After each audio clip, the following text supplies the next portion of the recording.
میرے بھائیوں، موت کے وقت انسان دو کیفیت میں ہوتا ہے۔ کچھ لوگوں کی روح ایسے نکل رہی ہوتی ہے کہ ان کے رگ رگ میں وہ پھنس رہی ہوتی ہے وَلَوْ تَرَى إِذْ يَتَوَفَّى الَّذِينَ كَفَرُوا الْمَلَائِكَةُ يَضْرِبُونَ وُجُوهَهُمْ وَأَدْبَارَهُمْ۔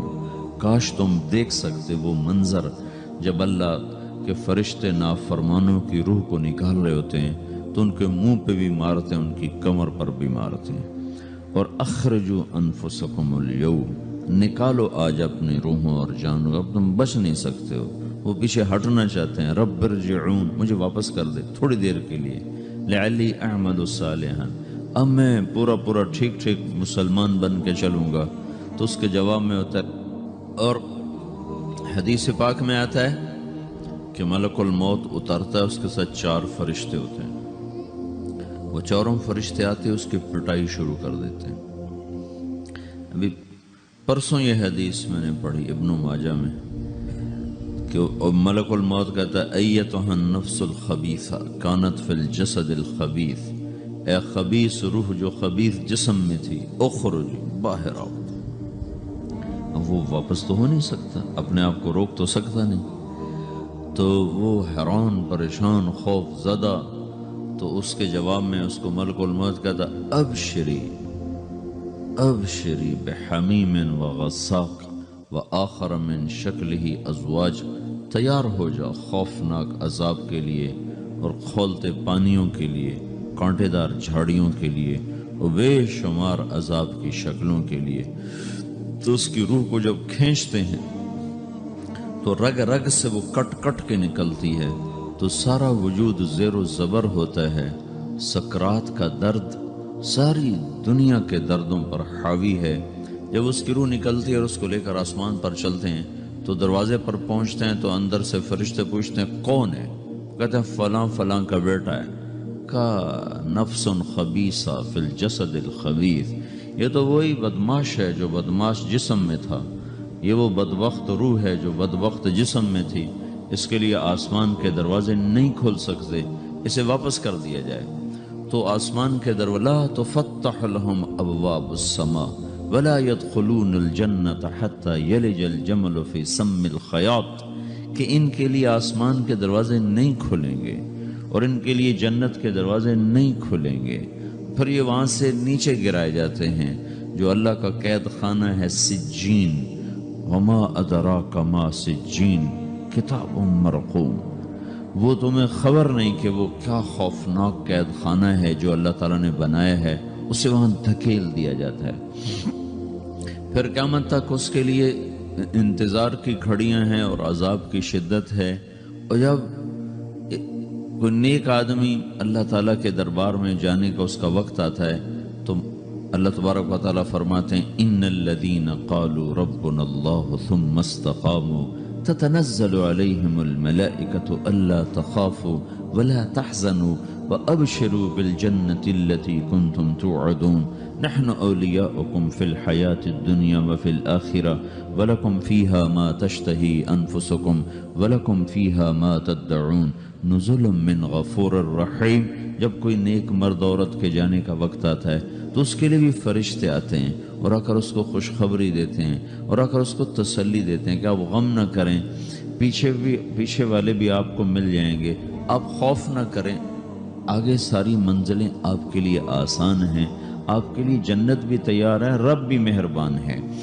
اور حدیث پاک میں آتا ہے کہ ملک الموت اور 4 فرشتے آتے ہیں، وہ 4 فرشتے اس کو سہلاتے ہیں، دباتے ہیں کہ موت کا درد اسے محسوس نہ ہو۔ اور ملک الموت فرماتے ہیں ایتھا النفس الحمیدہ کانت فی الجسد الحمید اخرجی، اے نیک روح جو نیک جسم میں تھی باہر آؤ۔ کیا کرو؟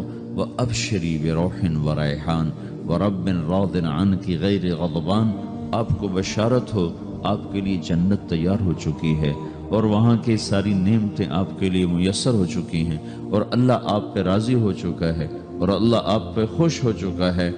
اس پر اس کی روح کو نکالا جاتا ہے، پھر سارے فرشتے اس کو استقبال کے ساتھ جو آسمان پر لے جاتے ہیں تو اندر سے پوچھتے ہیں کون ہے؟ کہ فلاں کا بیٹا، فلاں کی بیٹی۔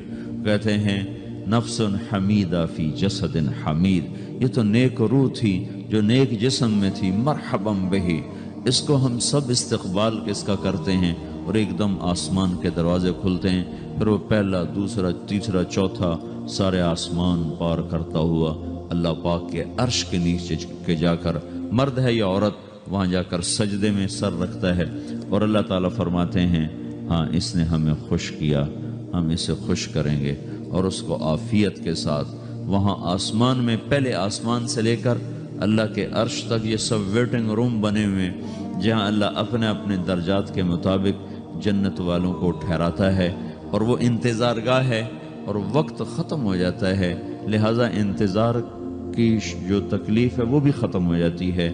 وقت ختم تو انتظار کا احساس ختم، اور ٹائم کے گزرنے کا احساس ختم۔ تو جیسے اصحاب کہف کو اللہ نے غار میں داخل کر کے تو غار کے اندر سے وقت کو نکال کے باہر پھینک دیا، باہر 300 سال گزرے، اندر آدھا ہی دن گزرا تھا۔ وہ جب اٹھے ہیں تو وہ 25 برس کا نوجوان 325 سال کا ہو کے نہیں اٹھا، وہ 25 سال کی عمر میں اٹھا ہے، نہ ناخن بڑا ہے، نہ مونچھیں بڑی ہیں، نہ ان کی داڑیاں لمبی ہوئی ہیں، چونکہ تو زندہ تھے، مر نہیں گئے تھے، تو زندہ کے تو بال بھی بڑھتے ہیں، ناخن بھی بڑھتے ہیں، لیکن وہ اس طرح اٹھے کہ 300 برس گزر گئے، اور 25 برس کا نوجوان 25 سال کی عمر میں اٹھا ہے، 20 برس کا 20 برس کی عمر میں اٹھا ہے، اور وہ کہنے لگے کم لبثنا، بھائی کتنا ٹھہرے ہیں، کہ یومن او بعد یومن، لگتا ہے کوئی دن آدھا دن ٹھہرے ہیں۔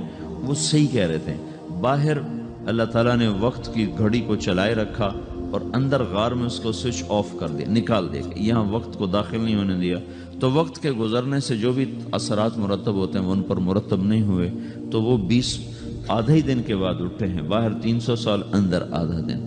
یہی کچھ اللہ تبارک و تعالیٰ برزخ میں کر دیتا ہے، وقت کو ختم کر دیتا ہے، گزرنے کا احساس نہیں ہوتا ہے۔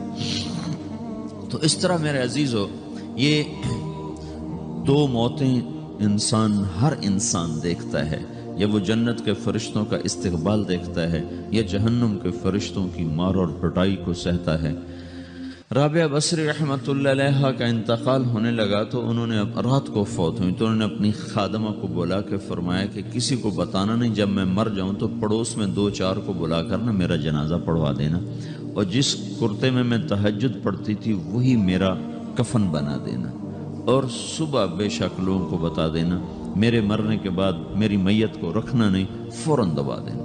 جب ان کا انتقال ہوا تو انہوں نے پڑوس کے 2-4 10-20 آدمی بلائے، اور ان کو تدفین تجہیز سب کچھ ہو گئی، صبح شور مچا کہ وہ رابعہ بصری کا انتقال ہو گیا۔ تو اگلے دن وہ خواب میں اس خادمہ کو ملی اور کہا بیٹی تیری بڑی مہربانی، تو نے میری وصیت کے مطابق عمل کیا۔ اس نے دیکھا کہ انہوں نے ایک خوبصورت سبز لباس پہنا ہوا ہے، تو وہ فرمانے لگی، انہوں نے سوال کیا کہ آپ کے ساتھ قبر میں کیا ہوا؟ تو وہ کہنے لگی کہ میرے پاس منکر نکیر آئے تھے اور مجھ سے کہنے لگے من رب کی، تیرا رب کون ہے؟ تو میں نے کہا سبحان اللہ، 40 برس جس کو میں نہ بھلا سکی اس کو 4 ہاتھ زمین میں آ کے میں بھول جاؤں گی۔ ان کا 42 برس کی عمر میں انتقال ہوا تھا، تو وہ کہنے لگے سبحان اللہ، جس کو میں 40 برس نہ بھلا سکی میں اسے 4 ہاتھ زمین کے اندر آ کے بھول جاؤں گی۔ تو منکر نکیر کہنے لگے اس کا کیا حساب لینا؟ پھر انہوں نے پوچھا کہ وہ آپ کا وہ کرتا کہاں گیا تہجد والا جس میں آپ کو کفن دیا تھا؟ کہا وہ اللہ نے مجھ سے لے لیا ہے اور میرے اعمال کے خزانے میں رکھ دیا ہے، قیامت کا دن میرا وہ کرتا بھی میرے ترازو میں تولا جائے گا، اور مجھے یہ لباس پہنایا ہے جو جنت کا لباس ہے۔ یہ بھی ایک موت ہے، اس طرح بھی لوگ مرتے ہیں۔ اور دوسری بھی ایک موت ہے، ہمارے علاقے کی بتا رہا ہوں، اپنے علاقے کی۔ ایک ذمہ دار مر گیا، اس کی قبر کھودی، ساری بچھوؤں سے بھری ہوئی، ایسے جیسے چیونٹیاں پھر رہی ہوتی، تو انہیں وہ بند کر کے دوسری کھودی، ساری بچھوؤں سے بھری ہوئی، پھر وہ بند کر کے تیسری کھودی، ساری بچھوؤں سے بھری ہوئی۔ قبرستان میں اتنے بچھو کہاں سے آ گئے؟ یہ زمین کے بچھو نہیں ہے، یہ آخرت کی بلائیں ہیں جس کے ساتھ اب اسے قیامت تک رہنا ہے اور گزارا کرنا ہے۔ تو یہ 2 طرح کی موتیں روزانہ لوگ مرتے ہیں، روزانہ لوگ مرتے ہیں۔ جب نماز کا وقت ہوتا ہے ملک الموت ساری دنیا کا چکر لگاتا ہے، اور دیکھتا ہے کون پڑھ رہا ہے کون نہیں پڑھ رہا، کون پڑھ رہا ہے کون نہیں پڑھ رہا۔ جو نماز کی پابندی کرتا ہے اس کی موت آسانی سے ہوتی، جو نماز میں غفلت کرتا ہے اس کے ساتھ موت کے وقت شدت اور سختی اختیار کی جاتی۔ تو بھائیو، یہ ایک جسم ہے، ایک روح ہے۔ روح باقی رہنے والی چیز ہے، جسم مٹ جاتا ہے، پھر اللہ سے قیامت کے دن نیا جسم عطا فرمائے گا، ایک نیا جسم دیا جائے گا۔ روح وہی ہے جو اللہ کے خزانوں میں جمع ہو جاتی ہے۔ نافرمان کی سیاہ کالی روح ہوتی، فرما بردار کی روشن چمکدار روح ہوتی ہے۔ تو اللہ نے کچھ تقاضے جسم کے رکھے ہیں اور کچھ روح کے رکھے ہیں۔ جسم کے تقاضے پورے نہ کرو تو یہ پریشان ہو جاتا ہے، روح کے تقاضے پورے نہ کرو تو یہ پریشان ہو جاتی۔ روح کی پریشانی جسم سے زیادہ ہے، چونکہ روح کی طاقت جسم سے زیادہ ہے۔ جسم مٹی سے بنا ہے، اس کی غذا بھی مٹی سے نکلتی ہے۔ روح آسمان سے ہے، اس کی غذا بھی آسمان سے ہے۔ روح کا تعلق جب تک اللہ سے نہیں جڑتا، اس سے بھوک اور پیاس لگتی رہتی ہے۔ جسم کو جب تک روٹی اور پانی نہ ملے یہ تڑپتا اور پریشان رہتا ہے۔ جیسے اللہ تعالیٰ نے ہمارے جسم میں روٹی اور پانی کی طلب کو بے ساختہ رکھ دیا ہے۔ میں بیان کے دوران بھی پانی پی رہا ہوں، آپ دیکھ رہے ہیں کہ میرا حلق سوکھ جاتا ہے، مجھے طلب محسوس ہوتی ہے پانی، حلق سوکھتا ہے پانی کی طرف بھاگتے ہیں، بھوک لگتی ہم روٹی کی طرف بھاگتے ہیں۔ یہ ایک ایسا اندر میں آٹومیٹک سسٹم ہے کہ ہم اس کو آف نہیں کر سکتے۔ یہ سوتے سوتے بھی بھوک کی وجہ سے آنکھ کھل جاتی، سوتے سوتے پیاس کی وجہ سے آنکھ کھل جاتی ہے۔ یہ ایسا خود اللہ تعالیٰ نے ساختہ نظام بنایا ہے کہ آپ اپنے جسم میں روٹی اور پانی کی طلب کو نہیں نکال سکتے۔ میرے عزیزو، ٹھیک اسی طرح اللہ نے انسانی روح میں اپنی طلب رکھ دی ہے اور اپنے رسول کی طلب رکھ دی ہے۔ یہ دو طلب ایسی ہیں کہ یہ آپ کے جسم روح سے نکل نہیں سکتی۔ جیسے بھوکا روٹی نہ کھا لے، پیاسا پانی نہ پی لے، اسے چین نہیں آ سکتا۔ وہ روح جو اللہ اور اس کے رسول سے نا آشنا ہے، جب تک وہ وہاں تک پہنچ نہیں جاتی اسے چین نہیں آ سکتا، اس کا اندر پریشان رہے گا۔ 1997 میں جب جنید جمشید سے میری پہلی ملاقات ہوئی تو اس نے مجھ سے یہ سوال کیا کہ مولوی صاحب، ایک پاکستانی نوجوان جس گلیمر کو خوابوں میں دیکھتا ہے، وہ گلیمر تو مجھے زندگی میں ویسے ہی حاصل ہے، میرے چاروں طرف زندگی کا رقص ہے اور میری زندگی کی ہر خواہش، ہر تمنا پوری ہے، اس کے باوجود میرے اندر اندھیرا ہے، میرے اندر خلا ہے۔ مجھے لگتا ہے میں وہ کشتی ہوں جس کا کوئی ساحل نہیں، جس کی کوئی سمت نہیں۔ www.darsulquran.com ایسا نہیں ہونا چاہیے۔ ایک عام لڑکا تو کہتا ہے ہائے کاش یہ ہوتا، اس کو وہ نہیں ہو رہا تو پھر وہ پریشان ہے، ہائے یہ ہوتا، ہائے وہ ہوتا۔ تو میں تو ہائے نہیں کرتا ہوں، میری تو ہر لذت اور خواہش میرے سامنے تشتری میں سجا کے پیش کی جا رہی۔ میں کیوں ایسا کر رہا ہوں؟ میں ہائے ہائے کیوں کر رہا ہوں؟ میرا اندر ویران کیوں ہے؟ میرے اندر میں خلا کیوں ہے؟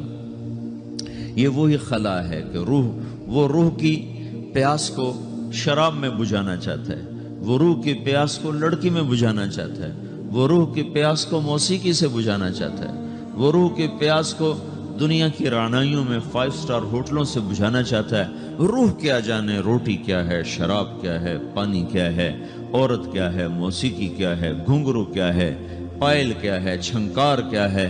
روح کو ان چیزوں کی کیا خبر؟ امریکہ میں ہماری ایک جماعت تھی تو 4 لڑکے 2 لڑکیاں، 4 لڑکیاں 2 لڑکے مسلمان ہیں۔ تو ایک لڑکے کا نام رکھا تھا ابراہیم، اور اس کو جب پڑھایا نا کلمہ، انہوں نے کہا ہائے، انہوں نے کہا ہائے، اور دونوں ہاتھ یہاں رکھے سینے پر، دل پر، کہا ہائے۔ تو ہمارے ساتھی ہیں ڈاکٹر اختر، وہ کہنے لگے کیا ہوا کیا ہوا؟ کہنے لگا جب سے ہوش سنبھالا یہ جگہ خالی تھی، یہ تیرے کلمہ پڑھانے پر بھر گئی ہے کہ میری خوشی سے ہائے نکل گئی۔ یہ جگہ خالی رہے گی، یہاں شراب نہیں پہنچ سکتی، یہاں نغمہ اور موسیقی نہیں پہنچ سکتے، یہاں تالے لگے ہوئے ہیں، یہاں تک کوئی آواز نہیں جا سکتی۔ دل کے تاروں پر ایک ہی نغمہ چڑھ سکتا ہے اور وہ اللہ کی یاد کا ہے اور اللہ کی محبت کا ہے اور اللہ کے رسول کی محبت کا ہے۔ باقی کوئی مضراب ایسا نہیں جو ان تاروں کو چھیڑ سکے، باقی کوئی چیز آواز ایسی نہیں جو دل کی دنیا پر جا کر دستک دے سکے یہاں بند دروازے ہیں، یہاں صرف اللہ پہنچے گا، اللہ کے رسول کا تعلق پہنچے گا، باقی کوئی چیز یہاں نہیں جا سکتی۔